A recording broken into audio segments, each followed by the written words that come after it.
아직도 몸이 아프면 그때 가서 병원에 가면 된다라고 생각하십니까?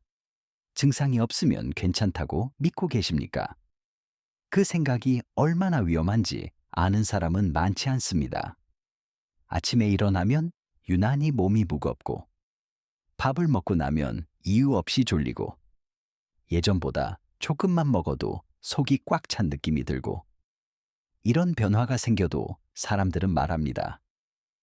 나이 들어서 그렇다고, 요즘 스트레스가 많아서 그렇다고. 문제는 이 신호들이 하루 이틀이 아니라는 겁니다. 몇 달, 몇 년, 조용히 반복됩니다. 몸은 계속 알려줍니다. 지금 방식은 무리라고. 하지만 우리는 듣지 않습니다. 검사 결과가 정상이면 안심합니다. 숫자가 괜찮으면 문제 없다고 믿습니다. 그 순간부터 이미 늦어지기 시작합니다. 오늘 이 영상은 위로를 주는 이야기가 아닙니다. 불편할 수 있습니다. 하지만 끝까지 듣고 나면 왜 많은 사람들이 늦게 발견되는지 분명히 이해하게 될 겁니다. 우리는 몸에 대해 많은 오해를 가지고 있습니다. 아프면 바로 신호가 온다고 생각합니다. 큰 병이면 반드시 통증이 있을 거라고 믿습니다. 하지만 실제 몸은 그렇게 작동하지 않습니다. 엘리베이터를 떠올려 보세요. 정기 점검을 받지 않으면 처음에는 아무 문제 없어 보입니다. 속도만 조금 느려집니다. 소리만 조금 커집니다. 그래도 사람들은 탑니다. 괜찮다고 생각합니다. 그러다 어느 날 갑자기 멈춥니다. 몸도 같습니다. 망가지는 과정은 아주 조용합니다. 불편함이라는 형태로만 나타납니다. 소화가 느려지는 것, 식사 후 피로가 심해지는 것, 예전과 다른 변 상태? 이걸 병이라고 부르지 않기 때문에 사람들은 그냥 넘깁니다. 특히 췌장은 더 그렇습니다. 췌장은 문제가 생겨도 크게 아프다고 외치지 않습니다. 그래서 발견이 늦습니다. 많은 사람들이 이렇게 말합니다. 위내시경 했는데 이상 없었다고. 피 검사도 괜찮았다고. 하지만 검사는 지금 이 순간만 보여줍니다. 그동안 어떻게 살아왔는지는 보여주지 않습니다. 생활이 바뀌었는데, 체력이 떨어졌는데, 회복이 느려졌는데, 이 변화를 설명해 주지는 않습니다. 또 하나 중요한 착각은 스트레스입니다. 스트레스를 마음의 문제로만 생각합니다. 하지만 스트레스는 소화 속도를 바꾸고, 면역 반응을 흐리게 만들고, 회복 시간을 빼앗습니다.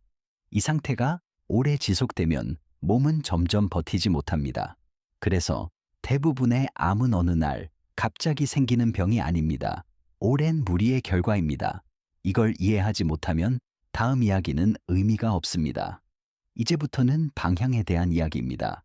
어떻게 살 것인가의 문제입니다. 사람들은 항상 묻습니다. 뭘 먹어야 하느냐고, 뭘 끊어야 하느냐고. 하지만 더 중요한 건 어떻게 먹느냐입니다. 몸은 계속 일만 하면 고장납니다. 기계도 마찬가지입니다. 먹지 않는 시간이 있어야 몸은 정리할 수 있습니다. 쌓인 부담을 처리할 수 있습니다. 이건 굶으라는 말이 아닙니다. 참으라는 말도 아닙니다. 쉬게 하라는 말입니다. 두 번째는 반복입니다. 기름진 음식이 나쁘다는 말이 아닙니다. 하지만 반복되면 문제가 됩니다. 처리 능력은 줄어드는데 부담은 계속 들어옵니다. 그러면 몸은 다른 방식으로 신호를 보냅니다. 피로, 졸림, 더부룩함. 세 번째는 온도입니다. 차가운 것은 즉각적인 자극을 줍니다. 하지만 내부에서는 흐름을 늦춥니다. 이 세 가지는 약도 아니고 치료도 아닙니다. 몸이 스스로 정리할 수 있게 환경을 만들어주는 선택입니다. 완벽할 필요는 없습니다. 계속하는 게 중요합니다. 이번에는 또 다른 사람의 이야기를 해보겠습니다. 이 사람 역시 특별하지 않습니다. 어쩌면 지금 이 영상을 보고 있는 분과 아주 비슷한 삶을 살았던 사람입니다. 이 사람은 50대 중반의 여성입니다. 가정과 일을 동시에 책임지며 살아왔습니다. 아픈 가족도 있었고 늘 신경 쓸 일이 많았습니다. 본인은 항상 마지막이었습니다. 몸이 불편해도 참았습니다. 시간이 없다는 이유로 병원 가는 일은 늘 뒤로 미뤘습니다. 처음 느낀 변화는 아주 사소했습니다. 밥을 먹고 나면 속이 편하지 않았습니다. 예전에는 괜찮았던 음식이 갑자기 부담스럽게 느껴졌습니다. 그래도 이렇게 생각했습니다. 요즘 피곤해서 그렇겠지. 스트레스 때문이겠지. 며칠 지나면 괜찮아질 거라고 믿었습니다. 하지만 며칠이 지나도 달라지지 않았습니다. 오히려 식사 후 피로가 더 심해졌습니다. 밥만 먹으면 몸이 축 처지고 아무것도 하기 싫어졌습니다. 체중도 조금씩 줄었습니다. 주변에서는 살이 빠졌다고 말했습니다. 본인도 처음에는 그 말을 나쁘지 않게 받아들였습니다. 그래서 더 문제였습니다. 병원에 갔을 때 특별한 이상은 없다는 말을 들었습니다. 검사 수치는 애매했고 당장 치료가 필요한 상태는 아니라고 했습니다. 그 말에 안심했습니다. 역시 별일 아니라고 생각했습니다. 하지만 몸은 계속 다른 이야기를 하고 있었습니다. 밤에 잠이 얕아졌고 아침에 일어나도 개운하지 않았습니다. 어느 날부터는 등 쪽이 자주 불편해졌습니다. 뚜렷하게 아픈 건 아니지만 계속 신경 쓰이는 느낌이 있었습니다. 이때도 이렇게 넘겼습니다. 나이 들면 다 그렇지 뭐. 문제는 이 상태가 몇 달 동안 계속됐다는 겁니다. 결정적인 계기는 아주 사소한 일이었습니다. 평소보다 적게 먹었는데도 속이 너무 더부룩했습니다. 그 순간 처음으로 이런 생각이 들었습니다. 이건 단순한 피로가 아닐지도 모른다고.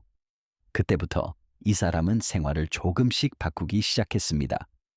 누가 시켜서가 아니었습니다. 더 이상 예전처럼 버틸 수 없었기 때문입니다. 식사 시간을 늦게까지 끌지 않았습니다. 야식을 끊었습니다. 차가운 음료를 자연스럽게 멀리했습니다. 기름진 음식을 먹은 날에는 다음 끼니를 가볍게 했습니다. 처음에는 큰 변화가 느껴지지 않았습니다. 그래서 불안했습니다. 내가 제대로 하고 있는 게 맞나 싶었습니다. 하지만 몇 주가 지나자 아주 작은 변화가 보이기 시작했습니다. 식사 후 졸림이 조금 줄어들었습니다. 아침에 일어날 때 몸이 덜 무거웠습니다. 등 쪽의 불편함도 매일 느껴지지는 않았습니다. 이 사람은 말합니다. 완전히 좋아졌다고는 말할 수 없다고. 하지만 분명한 건 예전처럼 계속 나빠지지는 않는다는 겁니다. 이게 이 이야기의 핵심입니다. 몸이 한 번에 좋아지는 경우는 드뭅니다. 하지만 방향을 바꾸면 무너지는 속도는 확실히 달라집니다. 많은 사람들이 이 정도 변화는 의미 없다고 생각합니다. 아직도 불편한데 뭐가 달라졌냐고 말합니다. 하지만 몸의 회복은 항상 아주 작은 차이에서 시작됩니다. 이 사람은 지금도 자기 몸을 유심히 살핍니다. 예전처럼 무조건 참지 않습니다. 불편하면 쉬고 의심되면 확인합니다. 이게 특별한 비법은 아닙니다. 하지만 이 태도 하나가 삶의 방향을 바꿨습니다. 이 이야기를 들으면서 본인의 모습이 떠오른다면 그건 우연이 아닙니다. 이미 몸이 신호를 보내고 있을 가능성이 큽니다. 이제 꼭 짚고 넘어가야 할 이야기를 하겠습니다. 이 부분을 말하지 않으면 앞에서 한 모든 이야기가 오해로 이어질 수 있습니다. 지금까지 말씀드린 내용은 누구에게나 무조건 적용되는 해답이 아닙니다. 그리고 이 영상은 병원의 진단이나 치료를 대신하지 않습니다. 이 점을 먼저 분명히 해야 합니다. 먼저 지금 이 영상을 보면서 즉시 따라해서는 안 되는 분들이 있습니다. 이미 암 진단을 받은 분들, 원인을 알 수 없는 통증이 계속되는 분들, 짧은 시간에 체중이 눈에 띄게 줄어든 분들, 눈이나 피부가 노랗게 변한 분들, 이런 경우에는 생활 습관을 조절하기 전에 반드시 의료진의 판단이 먼저입니다. 생활을 바꾸는 선택은 치료를 거부하라는 뜻이 아닙니다. 검사를 미루라는 말도 아닙니다. 오히려 지금 상태를 정확히 아는 것이 가장 우선입니다. 또 하나 중요한 경고가 있습니다. 요즘은 정보가 너무 빠르게 퍼집니다. 누군가는 이 영상의 내용을 극단적으로 해석할 수도 있습니다. 갑자기 식사를 크게 줄이거나 특정 음식만 먹거나 몸이 힘든데도 참고 버티는 선택을 할 수도 있습니다. 이건 절대 바람직하지 않습니다. 몸을 관리한다는 건 몸을 시험하는 게 아닙니다. 한계를 밀어붙이는 것도 아닙니다. 몸이 불편해지면 그 자체가 신호입니다. 무시하지 말고 멈추셔야 합니다. 어지러움이 생기거나 속이 더 불편해지거나 통증이 강해진다면 즉시 중단해야 합니다. 참는 것이 건강 관리가 아닙니다. 또 하나 분명히 말씀드리고 싶은 점이 있습니다. 이 방법은 모든 사람에게 같은 결과를 주지 않습니다. 누군가는 비교적 빠르게 변화를 느낄 수 있고 누군가는 아주 천천히 반응할 수 있습니다. 이 차이는 노력의 크기 때문이 아닙니다. 그동안 몸에 쌓인 부담의 시간 차이입니다. 그래서 다른 사람과 비교하면 안 됩니다. 누군가는 좋아졌다고 말하는데 왜 나는 그대로인지 스스로를 탓하지 마세요. 몸은 각자 자신만의 속도로 회복합니다. 이 영상의 목적은 불안을 키우는 데 있지 않습니다. 공포를 심는 데도 있지 않습니다. 선택의 기준을 조금 더 분명하게 드리는 데 있습니다. 지금까지 많은 사람들이 잘못된 기준으로 살아왔습니다. 아프기 전까지는 괜찮다고 믿고 검사 결과만 정상이면 문제가 없다라고 생각했습니다. 그 결과가 늦은 발견이고 뒤늦은 후회였습니다. 그래서 저는 이야기를 조심스럽게 합니다. 확실하지 않은 것을 확실하다고 말하지 않습니다. 과장하지 않고 단정하지 않는 이유입니다. 이건 겁이 나서가 아니라 책임 때문입니다. 당신의 몸은 누군가의 말 몇 마디로 판단할 수 있는 대상이 아닙니다. 하지만 이 영상을 계기로 몸의 신호를 다르게 보기 시작한다면 그것만으로도 충분히 의미가 있습니다. 마지막으로 아주 중요한 말을 하나 더 하겠습니다. 아무것도 하지 않는 선택도 하나의 선택입니다. 그 선택은 당장은 편할 수 있습니다. 하지만 그 결과는 시간이 지나서 반드시 모습을 드러냅니다. 알고 선택하는 것과 모르고 넘기는 것은 완전히 다른 이야기입니다. 이 영상은 결정을 대신해 주지 않습니다. 다만 판단의 기준을 조금 더 분명하게 보여줄 뿐입니다. 이제 오늘 이야기의 마지막입니다. 지금까지 들은 내용을 하나로 정리해 보겠습니다. 몸은 절대 갑자기 무너지지 않습니다. 어느 날 갑자기 큰 병이 생기는 것도 아닙니다. 늘 그 전에 작은 신호를 먼저 보냅니다. 우리는 그 신호를 대수롭지 않게 넘겼을 뿐입니다.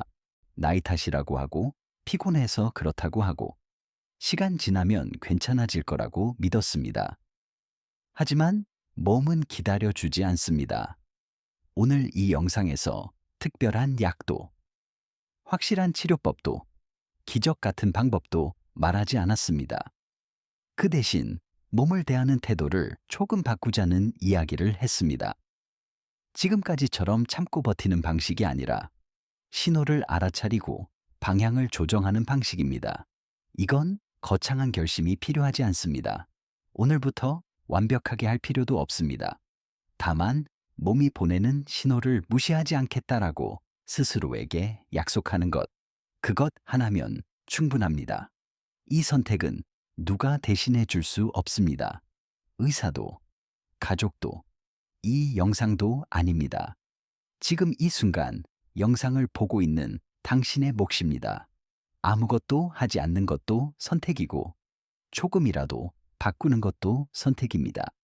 중요한 건 모르고 넘기는 선택이 아니라 알고 결정하는 선택입니다. 오늘 이 영상이 당신을 불안하게 했다면 그건 의도가 아닙니다. 다만 늦기 전에 몸의 이야기를 한 번쯤은 진지하게 들어보길 바랄 뿐입니다. 여기까지입니다.